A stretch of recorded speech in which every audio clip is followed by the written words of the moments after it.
Hello, welcome to Susie Unshaped. I'm Susie on the sofa, and this is Cass, my gorgeous sister. So, new series that we've created really as a way to document our experiences over the last while, which have been many.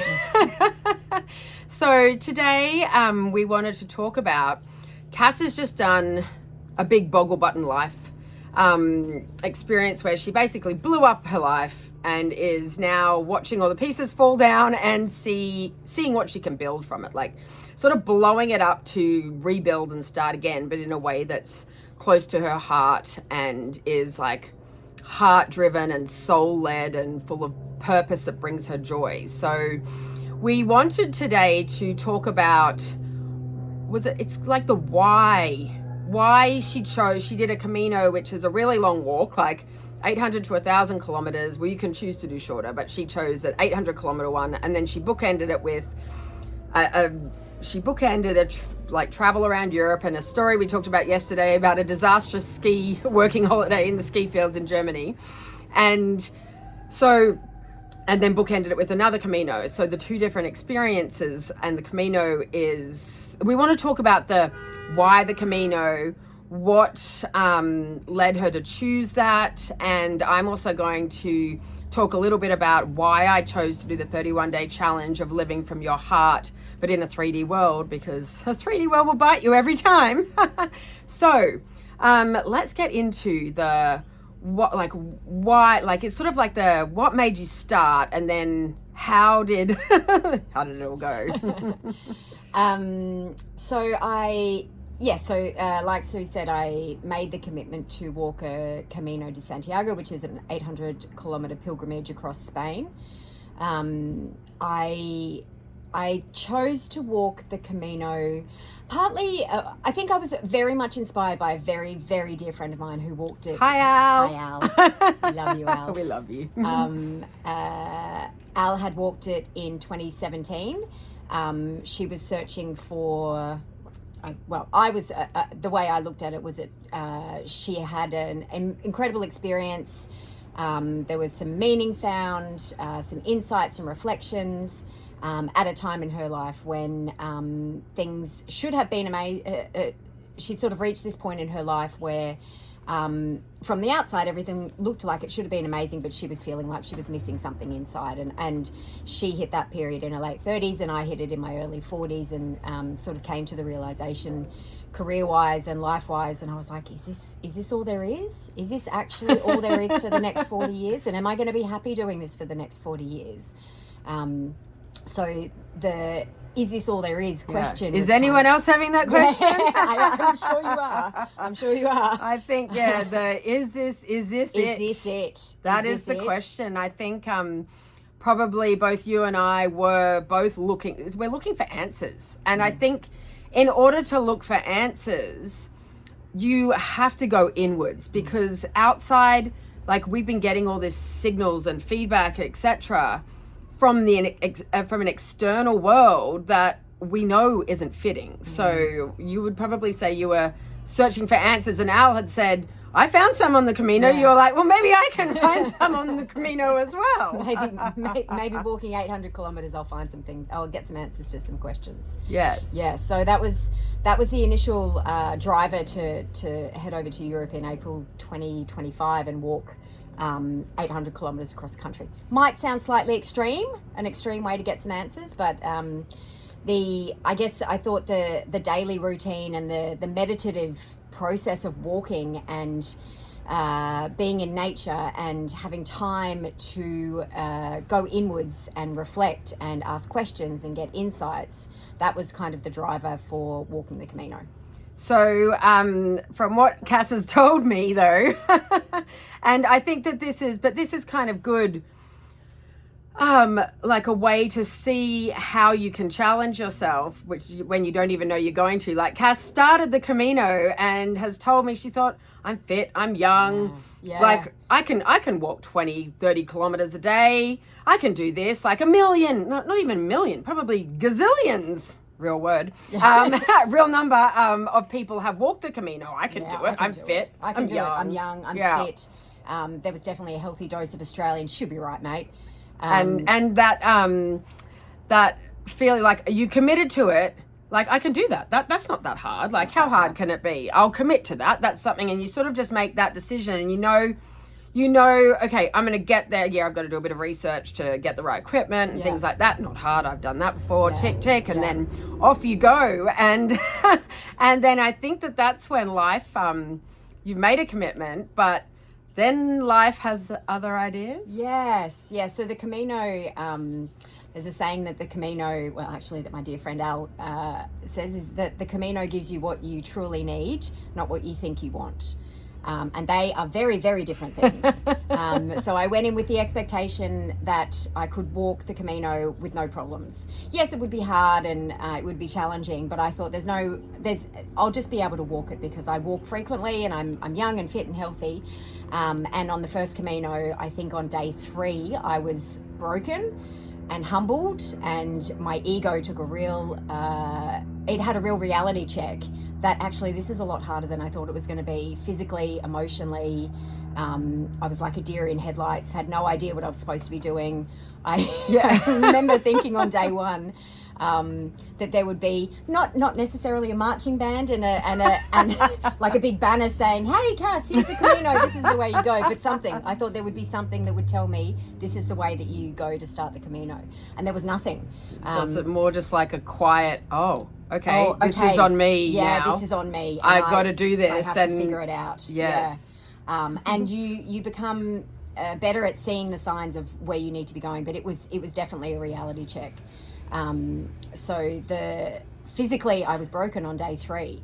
I know she went dark for it. There was like a week where she went really dark. Like we were like, "Ooh, we're not getting much from her." You could feel her energy was just in a world of hurt. I was in a world of hurt, and it wasn't just physical; it was emotional despair and physical despair, and that's what I wanted to talk about. It's like when you commit to something. And like she's committed to a Camino publicly. Like everyone at home knows she's walking a Camino. I'd say some pretty like thoughts of quitting and thoughts of maybe I can't do this, and all those thoughts like who am I to think I can do this? But then also you get the ego. It's like, well, why could everyone else do it? How come I can't do it? And I think that's why you put yourself in in this extreme situation. You didn't know you needed this. No. But your heart knew you needed it. Like you got what you needed. You thought you were going just to have some nice time exercising in the fields. It was not. And instead you were very quickly, as you said, humbled. Very humbled. And then you have to look at it, like you have to sort of zoom out and look at the bigger picture, and I'd love to hear your thought process, like how you adapted your mindset. I suppose you would that's what you were doing to think, okay, like I need to reassess this. And the humbled word, I was definitely humbled. So the Camino, people from all ages of life and all walks of life walk the Camino, and I was walking with people who were much older than me, in their 70s, and people who were I would say not as good physical shape as I was, and they were not broken. So I was like, how can you do it and I can't do it? Why is this so hard? But my body physically stopped me from being able to move after day 3.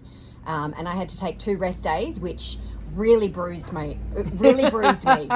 I'm like young and fit, and I'm on rest days on day 4. And I had planned to walk. I'd planned to walk 25-ish kilometers a day, but I had to stop. And I had to stop in a place, it actually turned out to be a really lovely place for my soul and for my heart. I had a wonderful albergue owner who looked after me. What you needed? Yes, what I needed, yes. Someone to care for me and for me to receive some care. And then I had to readjust my plans. So the 25Ks that I thought I was going to be able to walk every day, I couldn't. I think when I finally started walking again, the first day I walked 7 kilometers. It took me between 4 and 5 hours. That's nearly crawling. It's nearly crawling, and I was nearly crawling, and the pain wasn't completely gone, but it was bearable enough with breaks every 10 minutes, taking my pack off. I I think I had to readjust my expectations, because I thought I was going to finish the Camino in X number of days. 800 kilometers divided by 25 is however many days. And it did not pan out that way. I love that, how you said you had to readjust your expectations. Yes. So, Yeah. and I think that readjusting our expectations of ourselves is actually showing yourself kindness and grace. Would you feel like it was that sort of a process? Yes, it absolutely was. And there was a lot of self-love and a lot of compassion and kindness, and I guess probably digging down into, why am I actually here? Am I here to try and smash out 25 kilometers a day? Am I here to, if I continue doing that, I will injure myself so much so that I won't actually be able to finish the commitment that I've made. And I really was there a gold medal for getting there the fastest? No, there's no medals. There's no medals for getting there the fastest. There's no medals for taking no rest days. There's no medals for anything. You walk the kilometres. You do get a little nice certificate at the end, but it doesn't matter how long it takes you to get there, or how you get there. How you get there, no. There's no gold medals for pushing through and limping into Santiago. There's no gold medals for that. And do you think that were you reflecting on potentially your upbringing or anything like that go, like philosophy, like you've got to get it done, and so much so that you miss the middle part because you're so busy trying to get to the end, as fast as possible. And I think that the Camino is designed to do exactly that, from what you've told me, to teach you that the destination is not the point. It's not the point. And so reaching Santiago de Compostela and going to the cathedral is a beautiful experience, but it's actually not the point of the journey. The destination is in each step. It's in listening to yourself and knowing what you are capable of, and giving grace and compassion and loving yourself every step of the way, and appreciating that every step that you take over the 800 kilometers, however long it takes you, however you do it, whether you carry your pack or you don't carry your pack, you take a bus or you walk every single step of the way. Everyone's Camino is different, and the one thing that I learned, one of many things that I learned, is that it has to be your Camino. So however is right for you is right for you. And if you try to keep up with people physically when they're walking, if you try to stay in the same places as people, it won't end up being your Camino. And my Camino was both Caminos were very different to what I thought they were going to be. Equally with the second one, I thought I would complete it in X number of days, based on a certain number of kilometres per day, and I didn't. And Did you not learn your lesson? I didn't. No, it turns out I hadn't learned my lesson the first time. So I was back for a second round. Second dose of she didn't get it yet. Come on, get it yet, yeah. We're going to just throw some more stuff at her. She didn't get it. But I think the society that we're brought up in is, if no pain, no gain. The first person to the line wins. Second place and people who come last don't get a medal. Like it is, you really you learn to unlearn the conditioning of childhood and society to run your own race. Yes. You really run your own race. There you go. There's the clanger. Because side note, you get that the Camino is a metaphor for life. It is. It absolutely is. It is a total metaphor, and I think you've just hit the total nail on the head with run your own race. Yeah, run your own race. Adjust your expectations. Show yourself kindness, compassion, grace. Yes. Like, listen to yourself, your body. So if we want to look at the Camino like regular life, are you bashing yourself to get something done for a work deadline, or overcommitting to social things, overcommitting to activities for kids? Are you overcommitting? And whose race are you running? The Camino, I think, really, and I think it's great you did a second Camino, because it was like life can get in the way and you unlearn what you realize. Cass was in a beautiful space that she gifted herself that time to go inwards and for the Camino to show her all these aspects that needed adjustment, basically, for the kindness and the compassion for yourself. And so I love you had that second one that went, you weren't listening. Like, you might have heard us, but you didn't keep, we want you to hear this again. Run your own race with kindness and compassion for yourself. And look, Captain Guilty here of overcommitting. And I am not good with the no. Let's practice no again. Everyone say no. Say it again. No. No. No is And a whole sentence. it is a complete answer. No explanation needed. So, like, where have you overcommitted in your life? Like, you were overcommitting to the number of kilometers you thought you could do. You weren't providing yourself with enough rest time because you'd allocated like a set amount of, this is going to be my rest. And on these days, I'll be flitting around towns. And it's like, actually, no, like, as we said yesterday, rest is important as nutrition, as sleep. Rest is different to sleep. And I think that is, I'll just touch lightly on the central nervous system topic again, because our central nervous systems are running at a 9 out of 10 all the time. So we get thrown little things and we're bumped over to explosion. And so rest is a part of bringing that central nervous system back into balance.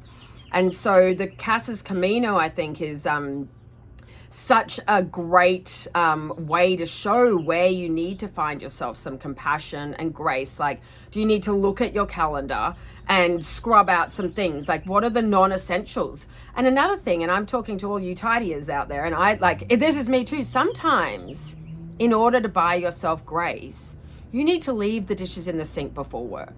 Like, if that means that you can have a 3-minute sit down with your coffee just to center and the dishwasher's not stacked, so be it. Because taking that 3 minutes, like, we don't understand it. You don't need to go on a retreat for a week. You need to take months off to walk Camino. It's micro moments of grace that you can gift yourself, that you need to, that I am ordering you to gift yourself. I said there'd be no homework in this, but giving yourself the gift of grace, like, instead of doing your to-do list in the shower, like, just enjoy the water, like, feel how nice it is. It's just a split second of awareness. It takes no more time. But I think micro gifts of grace, like, look at your social calendar. Are there things that you've said yes to that you're doing out of obligation because you should? Do we even bring up the word should? Not yet. Should be eliminated. Should is, as our darling Maureen says, should is the biggest swear word in the English language.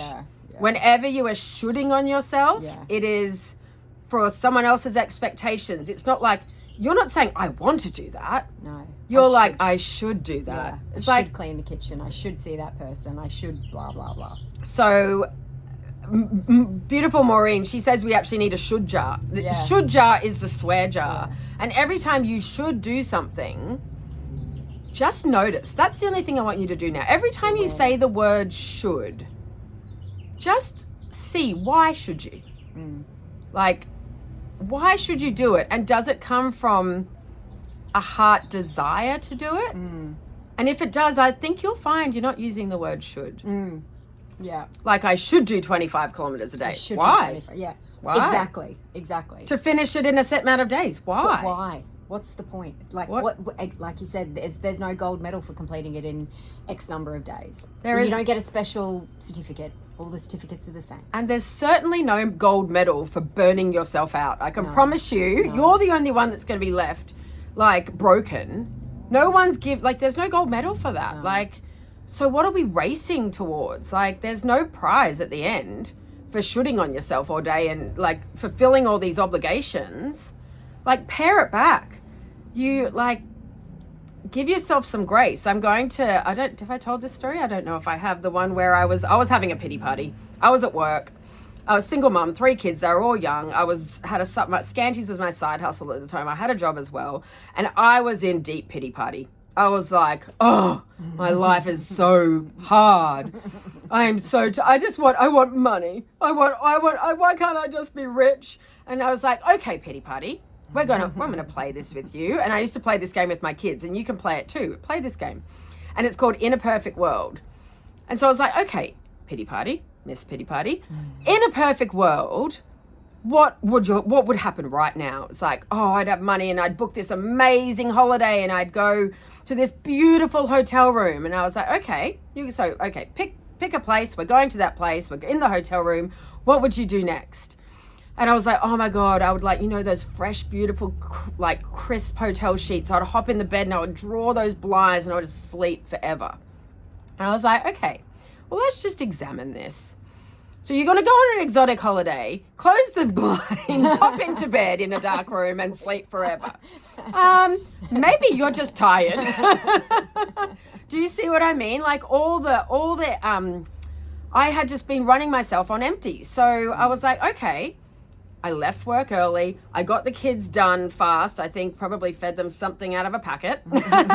And I got into bed and I didn't go to sleep straight, but I hopped into bed at like 6 p.m.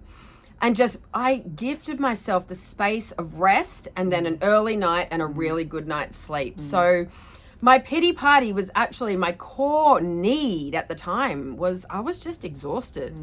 And like, how many people do we think are exhausted right now? Yeah. Like, hands up if you're exhausted. Well, I'm not exhausted right now, but not anymore. Not anymore. But that's because like you can clear your calendar a lot easier than you think. And if that means leaving the kids' beds unmade in the morning after they haven't made them after you've nagged them, leaving your own bed unmade, leaving the dishes in the dishwasher, not doing the laundry for 3 days. Like, where can you buy yourself some grace by let's just eliminate the shoulds straight away. Yeah, it would make a massive difference. I think so. Yeah. So that's how I see that translating from like your Camino learnings into real life is then there's no gold medal for having the washing done 3 days, like washing done every day. Like you don't get eliminated if you don't do the washing every day. Like you don't get show. No, it's not a game show. It's not a game show. I know they're not going to eliminate you. You don't get like voted off. Nah, she didn't do the washing. The beds are unmade. She's out. Do you know what I mean though? Yeah, it's what are you actually doing it for? What do you like if it's at your detriment? Yeah. Like if it's at the detriment of your central nervous system, that's the point I'm trying to make. System. Yeah. Yeah. Yeah, like as you said, it would have been to your detriment if you pushed on because you should be doing 25 kilometers a day. Yes. So if it's going to be to your detriment to make sure the dishwasher's stacked before work, don't do it. Yeah. Like, leave the clothes on the floor. Like, if it's going to be to your detriment, like if it's not going to help you, if you're totally like, and this is what I've learned is like some days I wake up and I'm just like, bang, yes, I can't wait to get the house all beautiful and sparkly and clean and tidy and organized.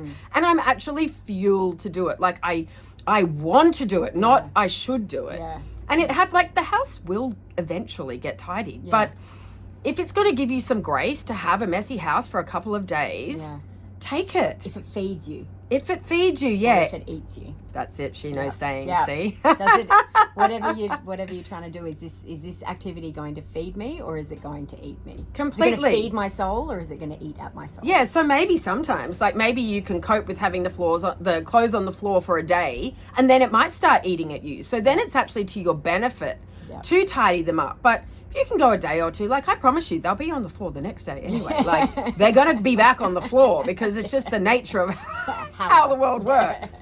Well, maybe I don't have my children trained very well, but no.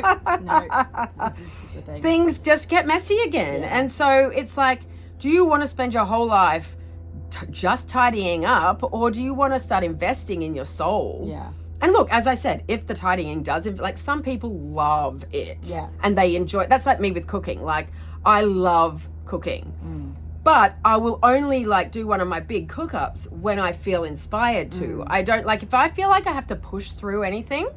It's funny, actually, I did something yesterday and I did two things. Cass was having a rest because she's just come from Europe, so she's still time adjusting.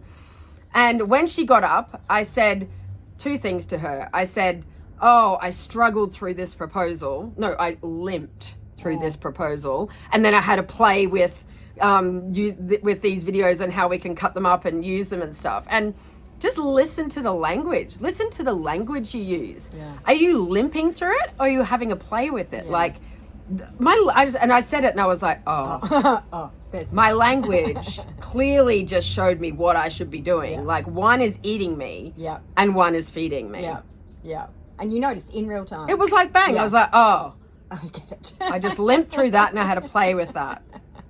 The awareness. I know. And then I had this crazy dream last night. It was that my finger, I'd cut my finger with this knife, but it was like cut at the top not all the way through, but nearly all the way through. And I was holding it together, and it was at this party, and I was asking someone for help, asking so many people, yelling for help, and no one would help me. They're like, I'll just get a Band-Aid. I said, no, my whole finger's cut through. Like, I need something more than a Band-Aid. I need some help, at least some of that like non-stick gauze and a bandage. Like, I need help.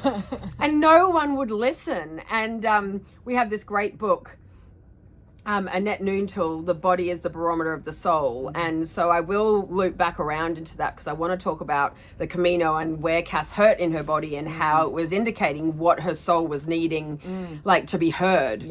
And so I looked up the book, and I looked up this particular finger, the right hand, the top finger, and it was basically, you need to do what you need to do for yourself, basically. And so this chakra too was the heart chakra, which was also like soul devotion. And it was like, literally, don't cut yourself off. That was literally the message. Do not cut yourself off. And these videos that Cass and I are recording, we're doing this, like, lights us up. I'm sure you can tell by their energy, but they're so fun. And I think that that's why we're sharing them with you, is because it's our way to show you how we're figuring this messy life out and how we're finding ways to listen back inwards so that we can answer those questions that we're like, what is this all about? Like, why? You don't need to go on Camino. You don't even need to watch us. You just need to like start feeding your soul and eliminate all the things that are eating it. Really. That's it. You don't need to walk that far. But I do want to bring up a little bit about, like, especially because you are fit, like, you walk all the time, 25 kilometers, even with a pack. I feel like your body was showing you, it didn't matter how fit you were. I feel like your body was going to use the Camino and the physicality of it to bring up the areas in your life that you needed to listen to and to, like, hear. Because the Camino gives you what you want, not what you think you need. So on the first Camino, day 3, I had severe pain in my left knee, and it was so painful that I couldn't walk. And you think, okay, you know, you're carrying a pack. The pack wasn't that heavy. You're walking up and down hills. Yes, that's going to be challenging. It's new. Even though I am fit, it's still a lot of use for your body. No problem. That all makes sense. But when you're being, I guess, the physical side made sense. But then with looking at the left knee, left is spiritual, isn't it? Left is spiritual, and knee is about. Is it direction? Direction and flexibility. Oh, okay. Oh, I think it's flexibility. No, so maybe stability or flexibility. But it's essentially about, so looking up the Annette Noontil book, which I messaged Susie when I was broken, crying in the room. What does Annette say about the left knee? And I sent it to her, and she's like, Yep, that's pretty bang sense. On. So it's about, the left knee was essentially about the direction in life and about trusting the flow of life. And the if you're not trusting the flow of life, you can be inflexible. Would that be your 25 kilometers to 30 kilometers a day that we were going to do, and we were racing to the end? Maybe, perhaps, and an expectation of myself that had no value. There was no value. There was no value to it. I love that. We're going to say that again. There was an expectation of yourself that has no value. There was no value because that's a clanger. It was a self-imposed expectation, but it didn't feed you. No, it ate me because I had this imposed, enforced, strict rule about how many kilometers I wanted to walk per day. But by doing that, I'm not listening to myself. I'm not listening to my soul. I'm not listening to what's right for me. I'm not listening to my physical body. So it made you listen. It made me listen. It literally stopped me. My body was like, we are not going any further. There are some issues here that you need to address. Yes. And yes, you can ice and ibuprofen and elevation and all of the things, but there's a deeper layer to it. And if you keep pushing, we're just going to stop you completely, and you're not going to be able to finish the walk at all. You will listen. You haven't been listening, so we have physically stopped you. Yeah, you will listen. And so my end goal was to walk the whole Camino. So you took all the expectations on how it was going to happen away. Yes. And so the value to you became, and the value to your heart was like, how about we just finish it? Yeah. And then you adapted. Yes. In order to achieve the goal that you wanted to do for your heart, like you wanted to finish it. I genuinely wanted to finish it. It's a beautiful walk. You make wonderful connections with human beings that might come into your life for half an hour or a day or 3 weeks. It's an incredible part of Spain. It is one of the greatest achievements of my life, walking the Camino. And now I've been lucky enough to do it twice. It is an incredible achievement, but it's not about how, and you learn this very quickly, or you don't. Totally, everyone's very different and everyone's Camino is their own journey, but I learned that reaching Santiago that's not actually the goal. The goal is in finding your own journey and running your own race. And adapting your conditions to a way that feeds you. Because you don't want to, like, there's no point doing, like, that. It's too long. Like, you know how you can, like, knuckle down and push through for a short amount of time? But that sort of a journey, you cannot just push through because you won't. You'll be carted off in an ambulance. You will. So it's learning to adjust the conditions to make it enjoyable. Yeah. And to achieve the thing that you want to achieve with adapted conditions. And removing the expectations that have no value. Yeah. And the expectation that I would walk 25 kilometers a day there was no value to that for me whatsoever. So I adjusted. I think I walked the first day after my injury, I walked 7Ks, and then the next day I walked 8Ks, and then I walked 10Ks. I took buses, I took trains, I had my backpack transferred, all of the things that very cocky, sure me at the start. Was not going to do. I was not going to do. No, I will carry my pack every day, and I will walk 25 kilometers, and I will never take a bus, and I will walk every single step of the Camino. No, that didn't happen. So I did. I learned that lesson on the first Camino, and then the second Camino provided different challenges, more injuries, and a deeper understanding that it's my own race to run. I'm not competing with anyone else.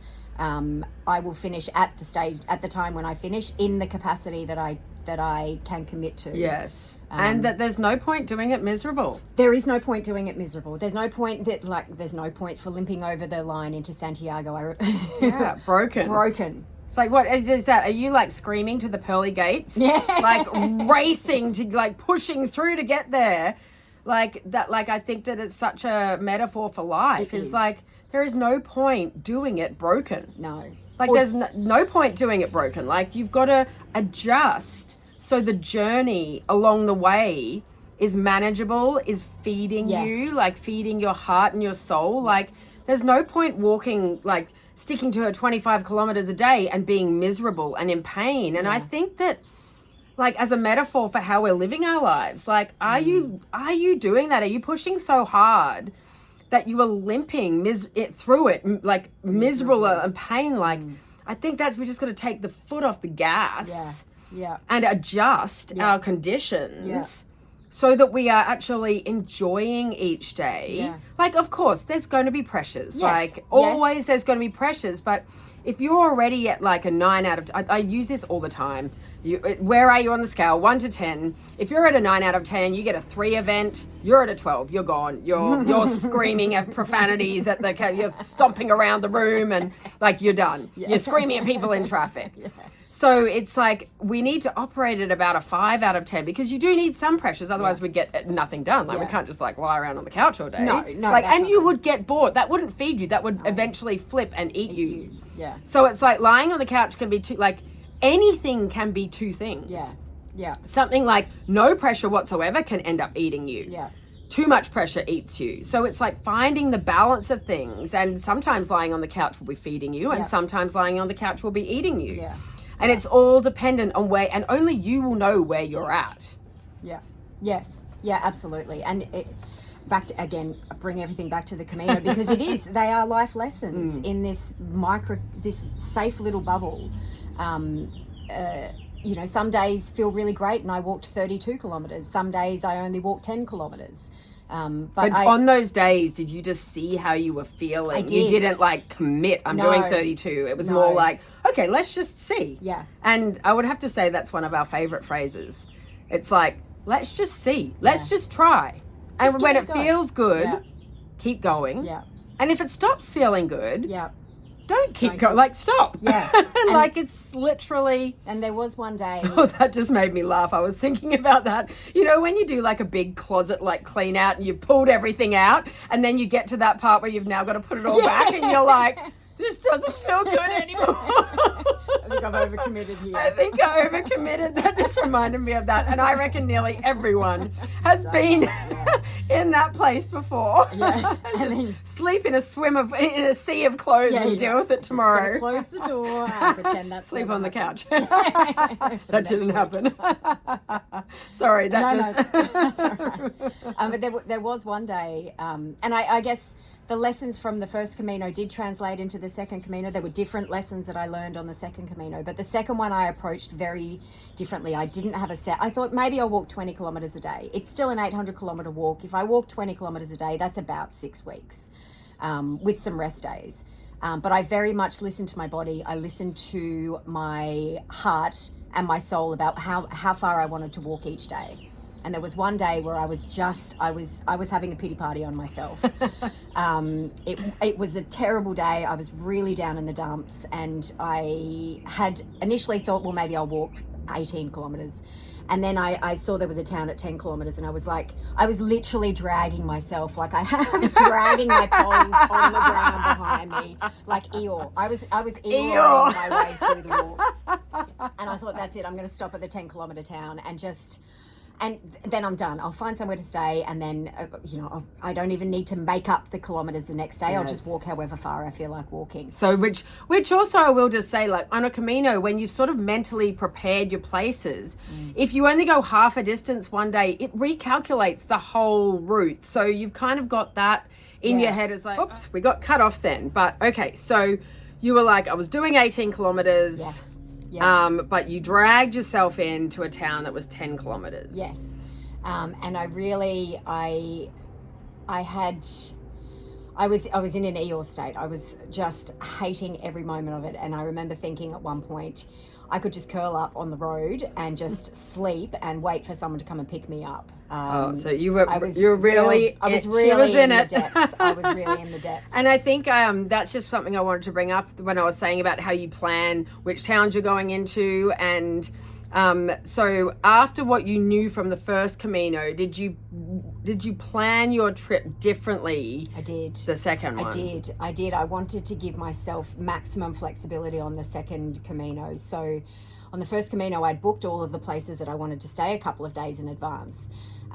Which was great for peace of mind because I knew I had somewhere to stay, but it sucked for flexibility because I had no flexibility. And if I came across a beautiful town or somewhere that called to my heart, I remember walking through this beautiful, I think it was a monastery on top of a hill, and there was a beautiful place to stay right next to the monastery, and I had booked ahead, and I was standing there thinking, I want to stay here. I don't want to go any further. I want to stay here.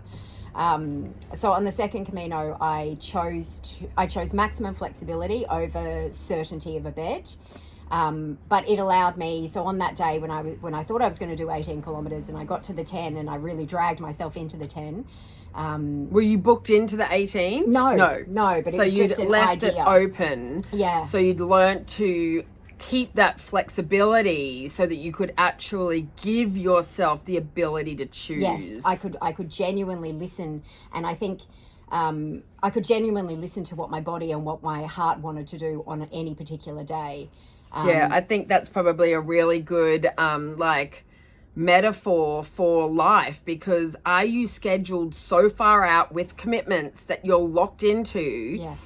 That you've got no flexibility to listen to how you're feeling and listen to what your body's saying. Listen, like, am I too frazzled? Like, do we need to be scheduling in, like, rest? Yeah, so, absolutely. Like, as an actual diary appointment.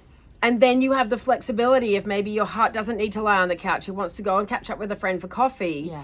it gives you that some space to move. Like, are we so scheduled, like your first Camino, where you was too scheduled that it gave you no option to either break one of your values, which I think the same as me would be wasting. You'd have to waste that accommodation so it's sort of like it cuts you down, and you sort of pigeonhole yourself into a schedule and a routine that might not be to your highest good, that might not be feeding you. So I think have a look at your schedules. Like, are you overcommitting so far out that you don't know, like you're giving yourself no space to actually decide from your heart if it's something that you want to do that's actually feeding you, or if unexpected things that are going to pop up, and then that thing you've committed to is now eating at you.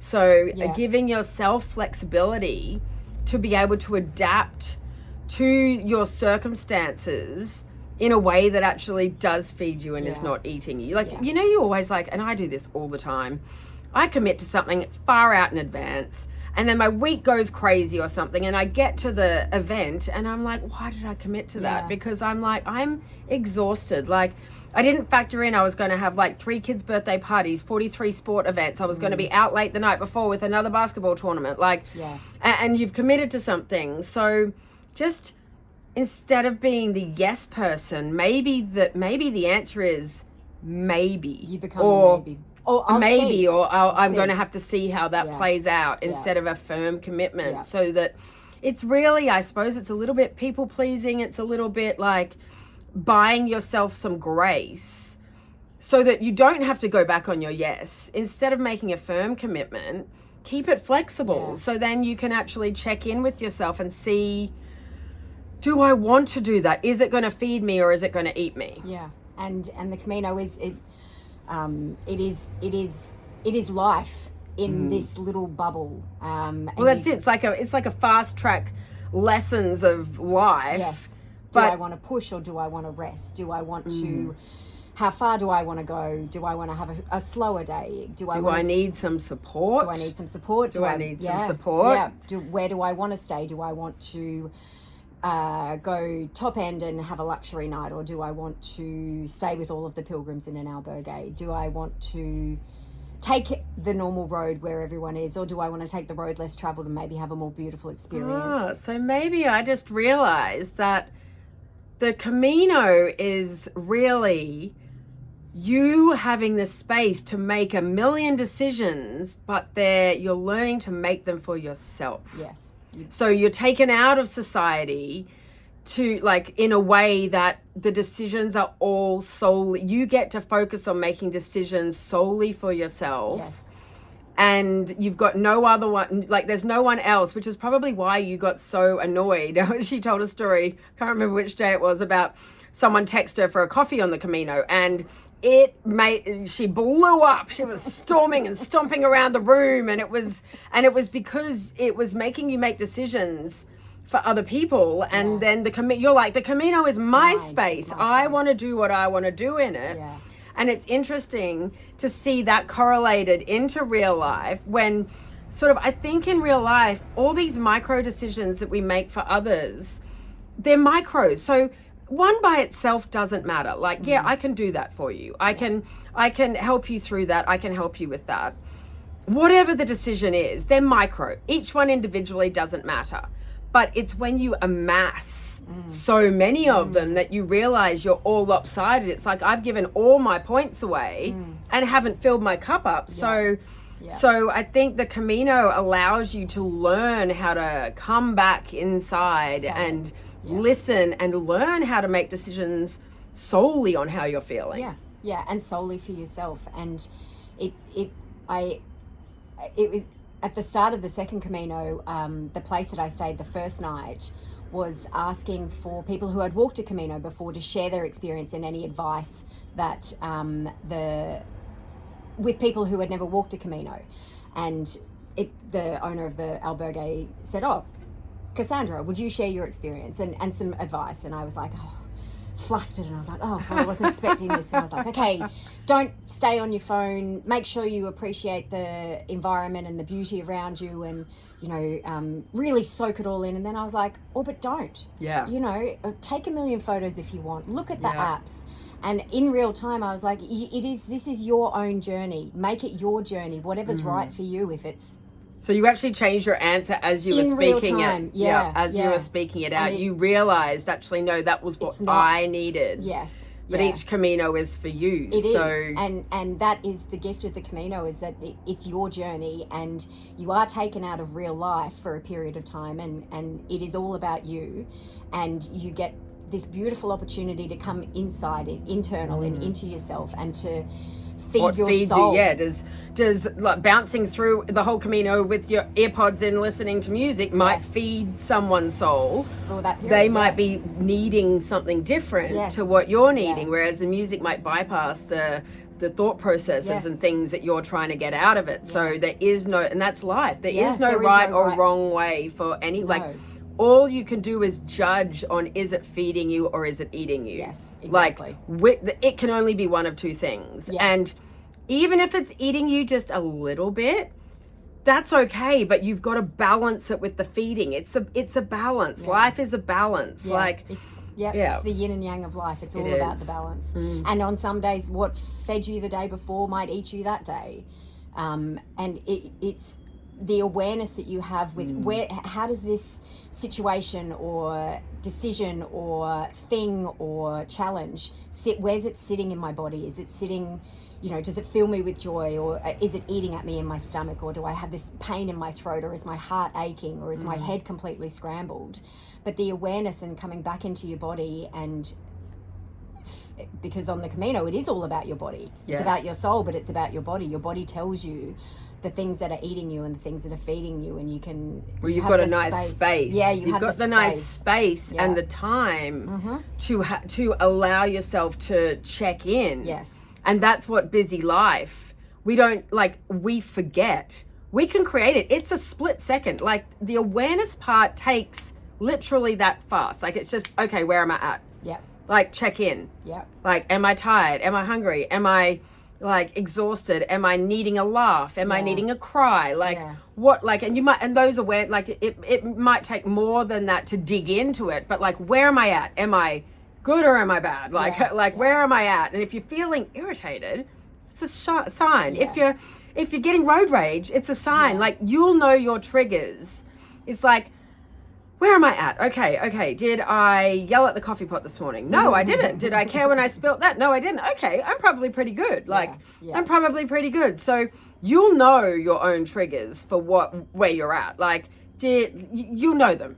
And if you don't, just start making a note, of when you blowing it, and then work backwards, because once you all know when you've lost it, and you think back later and go, ooh, it's probably a slight overreaction. A bit of an overreaction. I probably didn't need to do that. But then you can work backwards. It's well, how did I get there? It's oh, that's right. I helped that person last night, so I was a little bit late. And then we had early sports practice the next morning. You can see, it's oh, maybe I'm tired. Maybe I need to give myself a half an hour meditation. Just lie down instead of a lunch. If you're at work on your lunch break. Sometimes I used to go and sit in my car in my lunch break and put on a meditation, just recline the chair and just lie back. You'll know what works for you. And you'll know, and you'll just start to recognize the triggers that you have for when you are bubbling up to that level. Because once you start learning it, you don't have to get to an 11 out of 10 anymore. You can actually start managing it when you're around the 7, 8, bring it back. Yeah. And I think that's it. It's you deserve to do this for you. Yeah. It's like an allowance. Permission. It's permission. Yeah. It's a permission slip for yourself, written to you by you, that I'm allowed to fit. And we do have a point. We have a point. We'll get there. For all of this, and that's about from once you peel off all these layers, then you can start to create a life that you love. Yeah. Because you're starting to understand your cues. You'll be able to get more in balance with yourself, and when you're in balance, that's when ideas can flow and creativity can flow. But you've got to peel off these layers of the onion. And I can promise you, the job is never done. It's never done. You think, I remember back when I got divorced first, I went, I started my spiritual journey the year before I got divorced. And I think a year after, I was like, oh yeah, I'm good. I'm so good. I got it all. I know it all. I know this. I know that. Oh no. And it's kind of like, I look back on me now and go, oh, you're so cute. Yeah, cute. You're nice so try. cute. Nice, but no. Because like there's so many layers, and they can come up at the most surprising times, and life will give you little things like the Camino gave you, like a sore hips, sore knees. Like you might not be getting them in life, but life will show you where which is the next layer that needs to be peeled off. Yeah. And the Camino, it's a gift of time, but you don't need to walk a Camino to know where your triggers are, or to be aware of where something's sitting in your body. You can do that anytime. It just is. It's a gift of space and time, and you have these condensed experiences which you can then take the learnings and apply them in daily life. Yes, you can. Yeah. So it's like taking these, it's micro moments. I think that it's like, well, that's like everything. Like it's never, I know we bang on about this, the destination, but it's the micro moments along the way. And that's life. Like you might have like the most, like, you know, like a concert you've been waiting for, you were on the queue for the tickets, you're so excited about, you get it, the concert happens, but then it's gone. Yeah. So it's like that bit, it wasn't like, it was the micro moment of the joy when you got the tickets. It was the micro moment of like the planning the outfit. Like it was the micro moment of like, where will we go beforehand? Like playing the playlist of the artist before you go to the news. Like it's all those micro moments along the way. Yeah, where the joy is there, and you can feel the joy, and you allow yourself the joy. Yeah, so tapping into those. So that's the goal. I said we're not giving homework, and all I've done is dish out homework left, right, and centre. Maybe I should have been a teacher. Definitely not. But just like micro moments, and gifting yourself permission to do things to make, like, that's what I think self-care is. Self-care is not the eye mask. It's not the spa day. It's not the thing. It's the gifting yourself the space and the time to do something that makes you feel good. Yeah. And by making yourself feel good, you regulate your nervous system. Exactly. Yeah. So that is not bad homework. No. I don't think. Like, I am literally, your homework is to find yourself pockets of space, to gift yourself the time to make yourself feel good. Yeah. However that is. It doesn't matter. Yours is good. Like, you might love to mow the lawn. Yeah. Not me. But it might like the smell of fresh cut grass. You might put some music on and like dance around and mow the lawn. Like, if that makes you feel good, go and do it. Like, it's really funny because sometimes what is going to make me feel good is the tidy house. And I'll put on the music, and it will make, like, I gift myself the time to get the house all nice and tidy and sparkly. Yeah. But I'm coming from a place of that's what is going to light me up. I really want to do it at the time. And it's not all the time, I can promise you. My house is a mess half the time, because at the time I think the thought of tidying it up is like, I can't be bothered. Like, are you getting an feeling, or are you getting a, I can't wait, this is going to be so, the wiggle. Is it giving you or is it giving you wiggle? Yeah. That's your homework. Is it giving you is it giving you wiggle? Yeah. And as I said, like, I love cooking as a meditation, but sometimes we eat toast. Often we eat pretty basic. Like, I have to be in the flow, and as I said, I'll cook 8 dishes at once for one person because my kids won't eat any of it. But when you're in the flow, do it. And when you're not, if it feels or if it's a must do the bare minimum. Yeah. And buy yourself some time around it for things that give you the wiggle, or the release, the breath. The physical body side.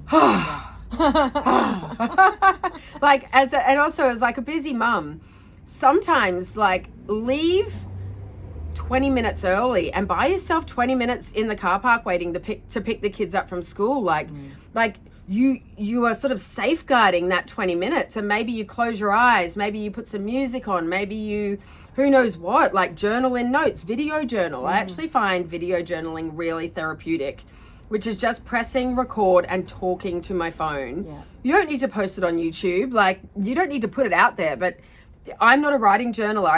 It never it was never something that actually made me feel better. It was only with this move to the US that I started pressing record, and lots of them I haven't shared, and I needed them for my own processing, but I've shared the ones which I think are shining the light for myself, like where I have my realizations, because if I've shone the light for myself, it might shine a light for you as well. And sometimes you just got to hear things in a different way or with a different example, and you go, oh, okay, it's actually not that hard. But I will also preface that with, I forget all the time. Like, I've just been in a 3-month universal washing machine where I forgot to connect in. I wasn't aware, and I was literally banging my head against a brick wall. Like, when I saw it, I woke up one day after I'd had a complete meltdown about a salad in Ralph's, the grocery store. And long story short, but this salad occupied my entire day. It ended up being a disaster. The whole day was a disaster, but it was enough to trigger me the next morning into the realization that I had not checked in properly with myself for 3 months and had just been overled by the shoulds and expectations and those, like, so this is like, we're like learning to walk.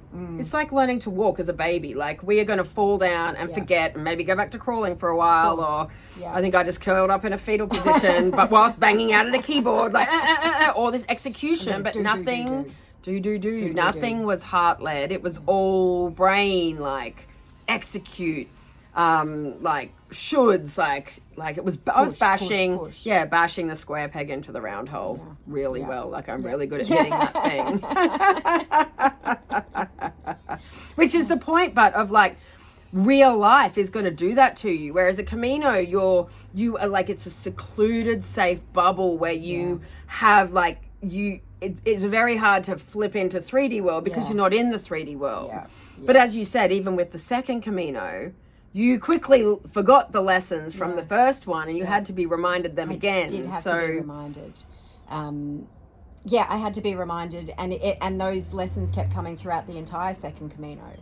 But on the second Camino, I was more open and more receptive, and the messages came quicker, and I recognized them quicker. I recognized my triggers, and it was a much more demanding Camino.